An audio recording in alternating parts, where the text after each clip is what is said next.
Hi guys, Amy here with Amy's Wares, and today's video I'm going to show you the new Layered Leaves Stencils. Now these 4 stencils that I'm showing you here are part of the September release at A Colorful Life Designs. Now these are only part of the release. There's all sorts of fall goodness, so be sure to check out the rest. But today's video is just focusing on these awesome, innovative layered leaves. So you can see I'm going to show you 4 different sets here, and when you purchase the stencil you get all 3 pieces. You get this, very detailed layer, you get the outline layer, and then also that inner mask. So that's where they're really so genius, because you can use them in so many different ways. The possibilities are pretty endless. So I'm just going to show you a few different ways that I use them for this video, but really there's so many other ways you can use them. To start, I'm using that beech leaf, and I'm using the inner mask portion, and I'm just holding it down with some magnets and with my fingers on my Wendy Vecchi station tool. You could also use pixie spray here, and then it would stay put even better for you if you wanted to go that route. So I'm just kind of blending away from the masked inner portion of the stencil and creating that warm glow. And I did pick kind of a nice warm palette in terms of the Distress ink colors. I wanted to use colors that reminded me of fall. So I have scattered straw, carved pumpkin, fired brick, aged mahogany, and then the 2 greens that I have on the left are actually bundled sage and peeled paint. So at this point I decide to put the detailed layer stencil on top of the leaf portion that I had already masked off. And now I'm using some post-it tape. You'll see I use these same 2 strips throughout the whole video. You can just keep using it over and over again. It's a nice low tack tape option. But I'm just masking off the sides of the 3x6 stencils so that I don't get it on the rest of my card base, because I am actually ink blending directly on the card base for this. So I'm starting off with the bundled sage, and then I add some of the darker green as well with the peeled paint, and I'm just kind of filling in that detail portion.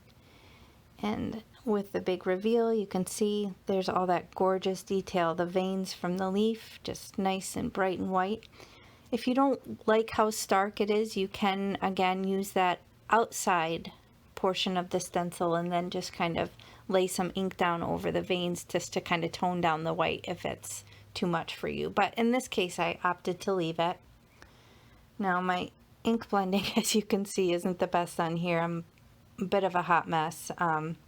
Just kind of going over it and over it just to try and blend it out, because there were a lot of little spots that were blotchy, and as you can see I put my finger right down in the bottom left there, so it's not my best work, but we got it done. So just adding kind of, reds into oranges into yellows, and then that nice green in the middle of the leaf. So just kind of working that ink back and forth, trying to kind of fix my mistakes here.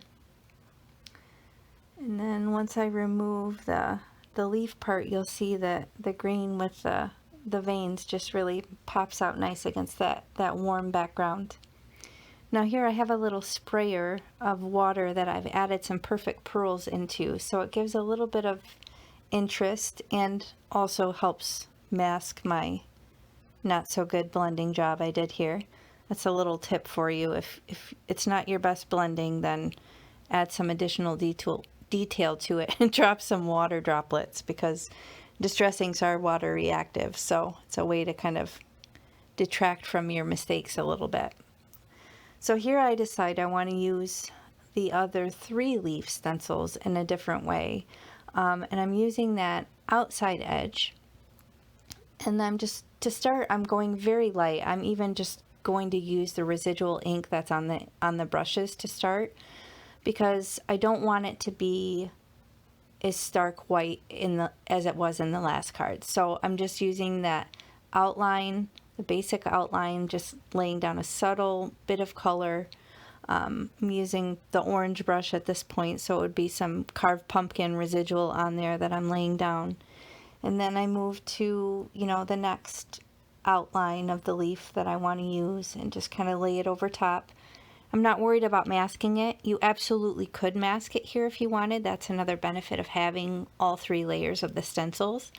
I wanted it kind of subtle and light, so I didn't mind the translucency of it. But you absolutely do have that option of, you know, masking off that oak leaf to the left, and then you won't have any of the green over top of it. But like I said, I didn't mind, so I just went on and I lightly ink blended the outlines of the 3 leaves that I wanted to use. Again, using those same fall colors, just figuring out where I want to lay them. And again, this is directly on a card base, so these are nice single layer, flat, easy to ship cards. So this is a quick way to kind of, you know, make some cards for your stash if you don't want to mess with too many layers and things like that. This is a simple option for you. So on this one, I knew I wanted to go a little bit more red overall, so I did grab some additional orange and yellow ink rather than just using the residual, and laid that down a little bit darker. But now I'm going to take the very detailed layered stencils and lay those on top. The green I wanted to kind of be the main focal point, so that's why I'm starting here, and I'm not going over the entire portion. I cover most of it, but I'm kind of deliberately going spotty, just because I know I did kind of overlap the stencils and I don't want them to clash too much, so I'm not putting too much effort into covering the entire thing. I'm just kind of doing, you know, lights and darks, heavier hand, lighter hand with the ink blending as I go. And then I'm just figuring, you know, again, just a little bit darker color on top for the detail layer. And I'm lining up the second leaf here, again, using those same pieces of the Post-it tape. So even though I pulled a lot off of the roll, as you can see, I'm getting a lot of use out of it. So using the carved pumpkin here again, and a little bit of a heavier hand. And as you can see, I'm not overlapping too much. I'm not really putting that carved pumpkin directly over where that green is. I'm just kind of leaving the green leaf in the middle kind of alone here. So, and I'm going to line up the last detailed one, and then this is where I'm going to bring in the red color here. So again, I'm not really going to go over the green leaf because I don't want to put red on top of it and kind of muddy up the colors. I'm just using red in the areas that are kind of, you know, not covered by the green leaf. So doesn't that look pretty? I feel like it looked pretty even before the detail layers, so you could even just make those little subtle outline ones a card as well. So on this one, it's not a single layer card. I have a A2 size piece of craft paper here, and for this I'm starting right with the detail layer, and I'm going to use my anti-static powder bag here because I know I'm going to heat emboss, so I only want the embossing powder to stick where I put down the Versamark. So I went back in and used that static bag just to kind of ensure that I get the embossing powder where I want it to go. And then I'm using the pad directly to the paper. So you can use a little blending tool or a foam or something here, but honestly it worked fine. Since I had the edges of the stencil masked off, I was able to just use the embossing ink pad directly right on there, and it worked fine. Here I have a green embossing powder.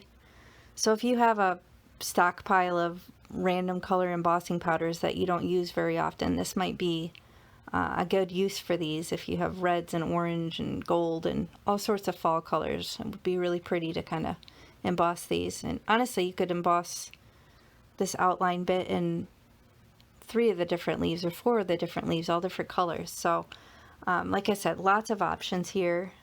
The ingenuity is how Mary Kay gives you all the layers. That's what really gives you that versatility to use these in all different ways. So I used my heat tool and I cooked that green embossing powder, and as you can see, once I cooked it, it has almost a gold metallic sheen to it, so it was really pretty. And I didn't really have a plan here. Most of the time I'm just winging it. This is no exception. I took weathered wood distress ink here, and I think I was just going for a shadow at this point. I wanted to use that masking layer directly over the leaf just to kind of create the illusion of a shadow on that craft paper. But it wasn't getting as dark as I wanted. So as you'll see here shortly, I switched from the weathered wood and actually grab the color Hickory Smoke, just because that is a little bit darker. And you'll see at that point I decided to make it more of a heavy shadow on the right side, just to kind of make it more shadowed on that side of the leaf. So putting the mask back on there, and then I'll use the Hickory Smoke and just kind of darken it up a little bit. And again, I haven't made this card before. I'm kind of winging it, not really sure how it's going to turn out. So just adding that down, hoping to get some dimension or illusion of dimension on the image here, and blending away. And then once I remove it, I decide I want to add even a finer little detail along the edge. You'll see I'm gonna grab a micron pen and kind of draw just along that right edge. Oh, I forgot we're die cutting it first, so I'm using my stitched dies here just to kind of take down the size of the panel a little bit and give it that nice finished edge. Here's the micron pen, so it is size 3, I believe, and I'm just kind of following it by hand along the edge. Just want to give it, again, I want to, if I can, I want to make it look like it's kind of popping off of the paper a little bit. So just doing it on the right side. It's just a very thin, fine detail black pen going along there, down the curves and things like that. You know, anxious that I'm going to mess it up, but whatever, it's just paper, right? And then I grab just a colored pencil. I don't even know what brand it is. I think it's one of my daughters from something, and I'm using the black just to kind of pull out that shadow even a little bit more, just to give it a little bit more drama. So I'm going right up along the edge of where I drew with the black micron pen and just kind of pulling out that shadow just a little bit. So I go ahead and do that in all the little bends along the right side of the leaf. And then I pretty much just leave that left side alone. There's some of the shadowing from the original ink blending, but overall I want the main light source to look as if it's coming from the left, and then therefore the shadow would be on the right side of the leaf. So I'm also adding some black into the imaging here, which lends itself to the continuity that I'm going to bring in with the stamping. I know I want to put a sentiment on it and add some extra black, so I attached a piece of black cardstock to my A2 size card base. So the card base itself is a 110-pound Neenah Classic Crest Solar White, and I just attached a piece of black cardstock, and that created that nice little mat around the craft paper, and then also ties in with the black stamping that I'm going to do. So this awesome sympathy set is from Simon Says Stamp, and I'm just kind of moving it around with the clear acetate and trying to figure out which one I want to use and which one will fit. I was originally going to do the Thinking of You, which I do like that scripty font, but I was nervous that it wouldn't stamp, or it would stamp off the edge, or it would stamp over where it's, you know, heat embossed, and then it would resist, and I didn't want to risk it. So I ended up going with this sentiment, and it ended up fitting in this space perfectly. I'm using the, I forget what these are called, the corners that you can get with your MISTI. I just used that to make sure that the sentiment was nice and straight. And as you can see, it nestled right into that little spot. And I'm using a rich, dark black pigment ink here. This is a VersaFine Clair. It's the same as the VersaFine Onyx Black. It's just kind of a different container that it's in, but it's the same product. And I'm using my new pressing tool that I got from Tailored Expressions. Now these are some stamps from Concord and Ninth. The name has evaded me, but I will link it in the video details. So if you expand the video details below, you'll be able to see links to all the products that I used and information there. So I'm just kind of free range stamping here, super risky, but you know, like to live on the wild side. So I'm just going to spell out fall. I do not have many fall stamps. I have a plethora of every other type of stamp you can imagine, but for some reason I don't really have much in the way of fall or Halloween stamps. So I'm kind of spelling out fall with this awesome scripty font stamp set. And that's how I'm creating my sentiment here today. Just have it right on an acrylic block. Sorry about my head. And then I find a happy from this Hero Art stamp set, which was kind of the size I wanted to use. I like to use like one, you know, scripty font and one more typed font, I guess. I'm sure it has a better name than that, but I like to mix up the fonts and have a couple different fonts mixed together. So we got Happy Fall, and then again I've got a Micron 02. Not super happy with this on its own. I feel like it needs some more, so I'm just drawing a little black outline with the Micron pen on the right side of the letters here, just to kind of give it a little bit more interest. Again, this is kind of nerve-wracking, but whatevs, we make it work. So once I finish that, then I also decide it still needs something else, and so I decide to just kind of hand draw an outline. Now this is meant to not be perfect. I didn't want to use a ruler for perfectly straight lines. I kind of wanted it to look a little whimsical and hand-drawn because we already got the water droplets. It's already not perfect, so I just went with it. Now here I have one set of my simple strips from Tailored Expressions. I have, I think, 5 sets of these now. I'm obsessed with them. But anyway, you stamp them all at once, and then you die cut them all at once, and then you can store them in those adorable little boxes. So I have many of them, and I love them. And this is my notebook dedicated solely to sentiment, or like word die cuts now. I have a separate one for my stamped and colored critters. This is now just for my word dies and sentiments and things like that. So I kind of decide I want to use one of my hugs dies, just kind of looking through here, and I find that shimmery green one, which is perfect. So I decide to use both of those on this card. It says hugs, wish I could be there with you. So I thought those worked well together. I was just gonna put that sentiment strip right over the bottom of the G. And so then I'm just going to double check and make sure that black is the best choice. Have to make sure. And I decide, yes, I still want to use the black. So then I just glue down with some liquid glue the hugs sentiment. Again, it's all pretty flush. It's a single layer card, except for I will have some dimension on that sentiment strip, but overall it still should be nice and flat, nice and light, easy to ship. So these are just some simple ways to use these stencils today. And I like to kind of tap off when I use liquid glue like this, so I can get the excess off and not have it kind of squish off the sides of the die cut, because that drives me bonkers. So that's a way to avoid that from happening, is just kind of tap it off on a scrap piece of paper.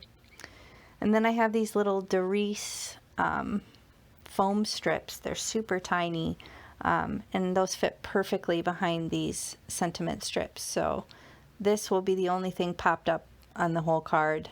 You just remove the backer, line it up, and you're good to go. So that finishes this card. Once I get to it, just make sure it's nice and straight. Get that on there. I think this one is my favorite. Be sure to let me know in the comments which card you think is your favorite, but I think that last one is mine. So here we have this sympathy card with the embossing. And here we have the fall card, and then hugs, wish I could be here with you, or be there with you. So Hope you enjoyed my video today. Be sure to check out the rest of the September release. There's lots of good stuff. If you enjoy the video, please hit the thumbs up and subscribe to my channel.